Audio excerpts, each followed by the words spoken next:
Well, state broadcaster TVNZ's 7 Sharp aren't happy that drag queens aren't allowed to read LGBT books to children, so they did some campaigning. It wasn't what they showed that was the problem, it's what they conveniently didn't show, but we will.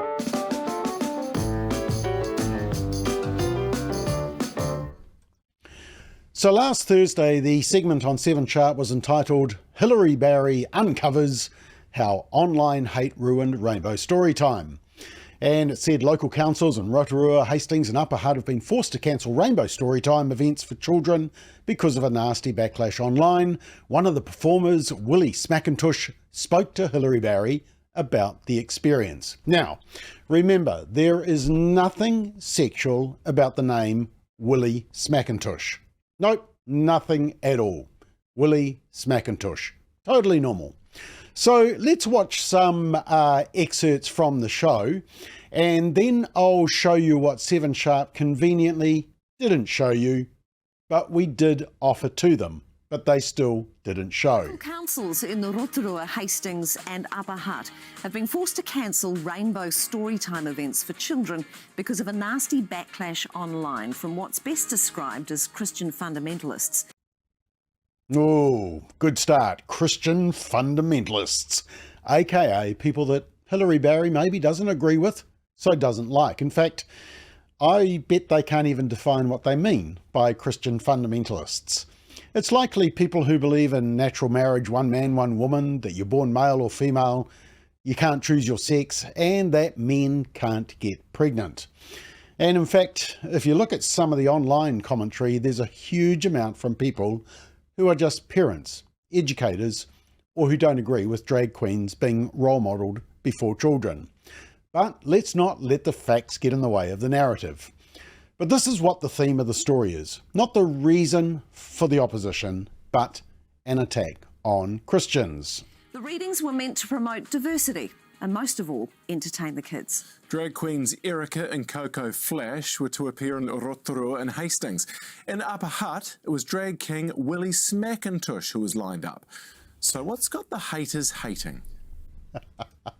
It's so amusing that Jeremy, the presenter, can say Willie Smackintosh with a straight face. But that's irrelevant, you know, it's the haters hating. And then it's the infomercial in the program, the puff piece. It's not balanced reporting with searching questions and contrary views presented. Nope, this was a paid advertisement for drag queens because our broadcaster loves them. Let's continue. At Em and Hannah's house, everyone's made to feel welcome. I feel very special with the unicorn teacup. I thought that was you didn't have to bake. My wife is very extra, and yeah, I did not bake, but yeah, she loves to feed people. And Oh, that's so lovely. The newlyweds are mums to 4 children in a home that's filled with colour, sparkle and creativity. Scones and baking. Thorough current event journalism on TVNZ with beautiful, soothing music. I mean, it is lovely, isn't it? Just like Christmas. We find out a bit more. For Hannah, that creative outlet is drag. She'd always wanted to perform, but as a teen parent never got the chance to go to drama school. She saw a friend perform at a Drag King event and was sold. Yeah, lovely. Okay, it is a lovely piece, isn't it? It continues. I want to start by asking you, first of all, who is Hannah? my name is Hannah. I am a mum, I'm a performer, I am an activist, I have a beautiful wife and 4 beautiful kids. It's interesting, I'm an activist, yep, right from the start, but just one thing missing. Where's the father? But hey, minor point. Who is Willie? Willie is a big Scottish gentleman, quite flamboyant and fun, and yeah, kind of based off my Scottish heritage, and I use he, him for Willie. I think a lot of people won't have ever heard of a drag king. What is a drag king? So a drag king is pretty much the same as what a drag queen does, except you're performing masculinity instead of femininity. Oh, well, I mean, that's kind of funny, isn't it? Because she destroys the trans narrative. Flamboyant man. He, him for a drag king. I mean, that is so binary. And surely there was something more creative, you know, Zizur or something like that, and masculinity instead of femininity. Oh, so people associate femininity with women and masculinity with men. Thanks for confirming that. Continues. Most of Willie's performing is on stage to adults. Once in a while, there'll be a request for storytime events for children. The Upper Hutt Library had one planned late last month. For 6 weeks, they'd promoted it without issue until it was shared by Family First and... Oh, Family First, the group that should not be named and definitely shouldn't be interviewed lest they indoctrinate the viewers with common sense and biology. Interestingly, though, they rushed through the posts that we put up on Facebook. So what did the haters gonna hate actually say? Well, I'm glad you asked. We firstly said simply this: happening at Upper Hutt Libraries next week, drag king Willie Smackintosh. Yep, definitely no sexual innuendo, nothing sexual at all. They just want to show off their excellent reading skills and be with young children. P.S. Interested in buying a bridge. Now there was 513 comments, 88 shares, all comments saying what the, and absolutely incredulous that this was happening. But remember, New Zealand is full of fundamentalist Christians, according to the program.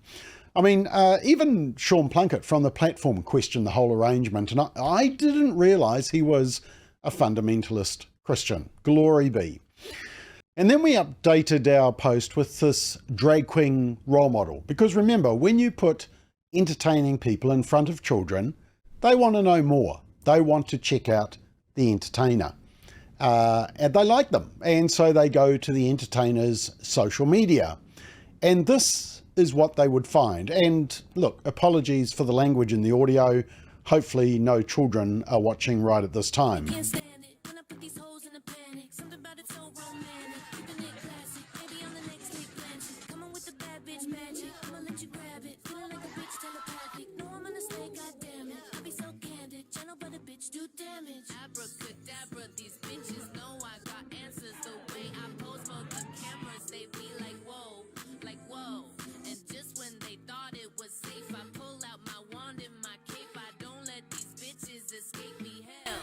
Yeah, okay, that's enough. So we said on the post simply this: to parents of tots in the area, is this really the role model you want for your children? Please protect your child.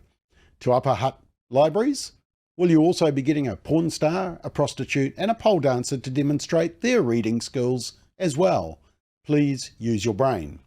And we included some additional video, which I'll come back to shortly. And let me reiterate that sadly, there are some toxic people on social media that we have no control over. They abuse us, they abuse others, they abuse everyone. But we could find those types of comments for every cause that Hillary champions also. I might just do that shortly, but any threats are totally unacceptable and certainly not endorsed or encouraged by us. If we see them, we would delete them and block the user from our page. Anyway, there's an interesting thing that they inadvertently show.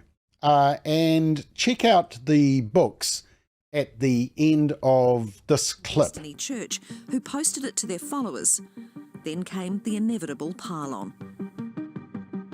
There was vitriol and threats of violence. Brian Tamaki even suggested drag ought to be banned like gang patches from public spaces.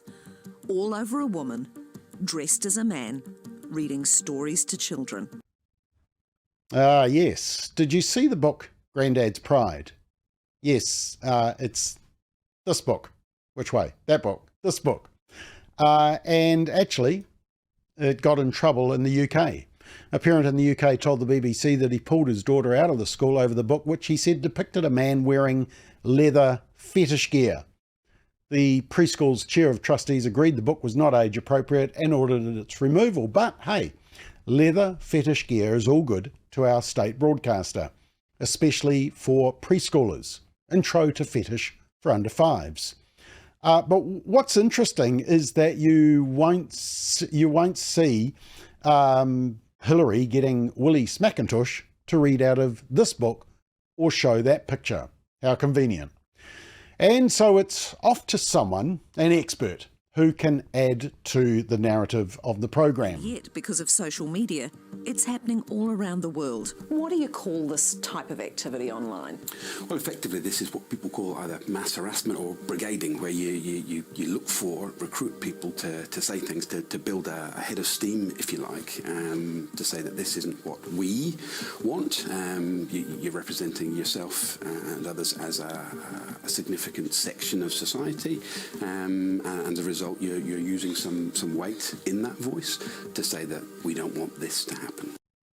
Oh. Now, speaking of mass harassment or brigading, here's one from Hillary. Yep. She says, Brian, referring to Brian Tamaki, is very cross. Please pray for Brian. And also, Brian, if you read this, I'm always available for an interview. Lots of love, God bless, and sleep tight. Hillary, kiss, kiss. If you want to see mass harassment or brigading, check out the comments on Hillary's post. The so-called expert has just described Hillary's social media to a T. If you look at her Facebook post and also her Twitter or X post, everyone is brigading against anyone who questions drag queens being role models for little children. It's classic. Hillary is leading the pile on at the same time as calling it out. I mean, you can't make this stuff up. But back to the expert. And remember, he's referring to a group of people like you who want to protect children from sexualization, inappropriate role models, and gender ideology. Let's talk about the artificiality of it, because do you find from the research that you've done that a lot of this kind of brigading is actually a very small group of people who've actually just wound up other people who may or may not really feel this way? Yeah, well, I mean, often what we see in lots of different examples of this, you'll find a community that exists online that might be around something quite innocuous, that has, that people contribute to or people have a strong opinion, and then often those opinions can be kind of shaped and moved from one place to another. So you might have started with a group that has one intent, and now you start to get voices representing a much bigger group, and that can be really problematic. If the people that are in there are expressing opinions, or people are expressing opinions on behalf of a group, where not everybody in that group necessarily feels that way.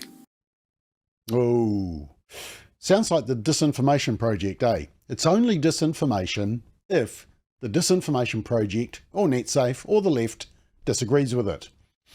And then the final sop in this lovely puff piece, of course, they're not reading the book with letter fetish, nope. But there's even Christmas music in the background of this clip. And by the way, this is not about LGBT's right to exist, as they suggest. This is about what children are being exposed to in an age-inappropriate way. What would you say to one of them, all of them, if you had the chance? That queer people exist, rainbow people exist. We have families, we have children, we have jobs and lives. And pride is not an attack on other people. Who is confident, cute, and colourfully creative? Kiwi corn! I am so flamboyant, I could float away.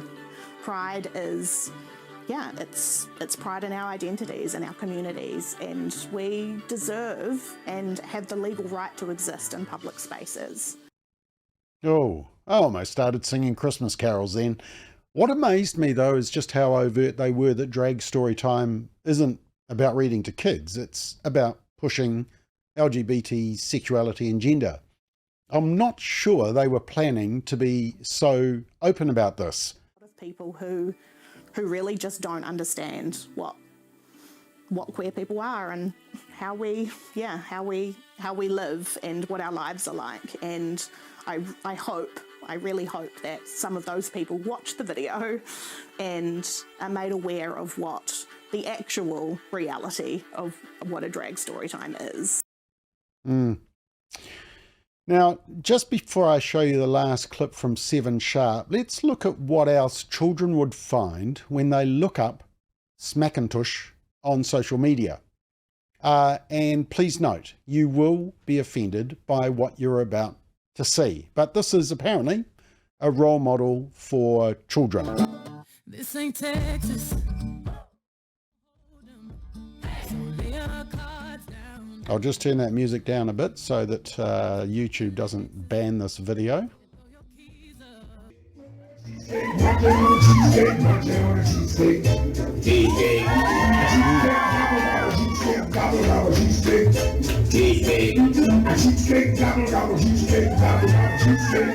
Oh yes, wonderful role model.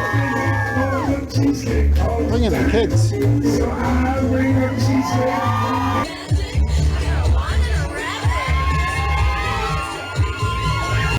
Picnics in the cemetery, painting driftwood, getting high at the beach and eating ass. Okay, that's enough of that. I mean, what a wonderful role model for children. Now, when this was posted to social media, judging by the comments, either New Zealand is just completely chock-a-block with fundamentalist Christians, or actually normal thinking New Zealanders, parents and grandparents, don't like this, as you would expect. And I could tell that it wasn't fundamentalist Christians necessarily commenting, because I could tell by some of the colourful language. But some libraries around New Zealand seem to have become activist hubs, sadly. But Hillary and 7 Sharp didn't play this video, even though they clearly looked at and showed this video post from Facebook on their show when referring to our posts. Ironic, eh? Now, they contacted us for comment at 1:20 p.m. on the day of the show. Yep, 20 past 1 before a 7 p.m. show, which was pre-recorded. That interview was pre-recorded. I got an email asking for comment just 5 hours before broadcast. In the good old days of real broadcasting, they would have interviewed us. Paul Holmes would have, Mark Sainsbury would have, but these are not the good old days of media. 7 Sharp is running a story and they just want their narrative. So they sent an email and they said, look, we're running the story on the cancellation of the Upper Hutt City Library drag story session recently. We've seen posts from Family First asking their community to protest the session. Actually, that's not the case. We told them to contact the library. Please, can we ask you to provide a statement? And I replied, and I put links to a couple of McBLOGs explaining the background of drag queens and an earlier interview on TVNZ Breakfast, which was also a puff piece. And I said, hi there, thanks for the contact. Have a watch of this. It explains our position and concerns. Please note, we inform parents as to what's behind this. Why don't drag queens seem as keen to read books at retirement homes? And encourage parents to communicate their concerns to the libraries hosting such events. However, it is up to parents. We just want to provide information to them so they know the background and agenda. If they still want to take their children, that's their choice. We just discourage it. So what did 7 Sharp say? And Family First says they informed their followers because of what they call an agenda by the drag community. They urged parents to communicate their concerns to libraries and said if parents still wanted to take their children, it was their choice. We also approached Destiny Church for comment, but they failed to get back to us. Yeah, so, reasonably accurate, but no interview. No. More riskier allowing us to express concerns of parents than putting Biden in a press conference. So another example of why trust in the mainstream media is going through the floor. And interestingly, unfortunately, TVNZ's losses, 27 million, I think it was reported, suggests that things are not too well. Now, while I was preparing this, I had previously tried to contact Hillary Barry. Remember, she initiated this mass harassment or brigading, according to NetSafe, of Brian Tamaki. And whether you agree with Brian or not, Hillary does exactly what she's calling opponents of drag queens and libraries reading to kids. She piles in on them via her significant social media following. So I replied, Hillary, are you going to show this video also in your story? When you do, then I'll give you an interview. She responded, did you film this at the library, Bob? To which I responded, I didn't film it. It's what she posts on her public profile. This is the role model you want in front of kids? Who's next? Porn stars, prostitutes, pole dancers? Kids aren't dumb. They can Google. What she does in adult settings is up to her and the audience, but children deserve better and protection. That's our role. It's our role to inform parents as to what they are exposing their children to. Once parents realised what was in the RSE curriculum, they have quickly rejected it. Power to the parents. Hilary came back. Oh, right, so you didn't film this at the library. This was filmed in an adult setting to an adult audience. It's almost as if the performer is able to make those performances, I don't know, age and audience appropriate. Now, that's true. Any performer can adapt their performance. That's why they're called actors. But they also have an online persona which children will quickly track down. And so I responded, oh, right, so you want porn stars, prostitutes and pole dancers role modelling in your child's classroom. We have a different understanding of role models. By the way, it was interesting that one of the books you highlighted for children in the story features men in leather fetish gear. Yep, Grandad's Pride book, which was the one wasn't read on air, of course. To which Hilary responded, feel free to send me some research on the harm or sexual assaults on children at Rainbow Storytimes. It's always good to deal in facts, actual facts. To which I responded, yes, I will, when TVNZ does away with age guidance ratings for programs and when the chief censor stops putting those darn ratings on movies to protect children. Sexualising children and confusing them with gender ideology is never a winner. The public already told us that. And then nice chatting, have a great weekend. And I include images of our polling showing widespread rejection of RSE and gender ideology in schools. You see, we've always understood things to be age appropriate and the need to protect children from adult content. But in the new world of radical sexuality and gender ideology, those safeguards are being pulled down. Drag queens in libraries are a classic example. I don't expect to get an invite on 7 Sharp. They won't take up my challenge to ask the audience whether adult performers, porn stars, prostitutes or pole dancers should be paraded in front of children and to play the full persona of Willie Smackintosh. But fortunately, most Kiwi families now know exactly what's going on, and that's why these readings in libraries have very small groups attending. And that's a great thing. Credit to parents who want to protect their children.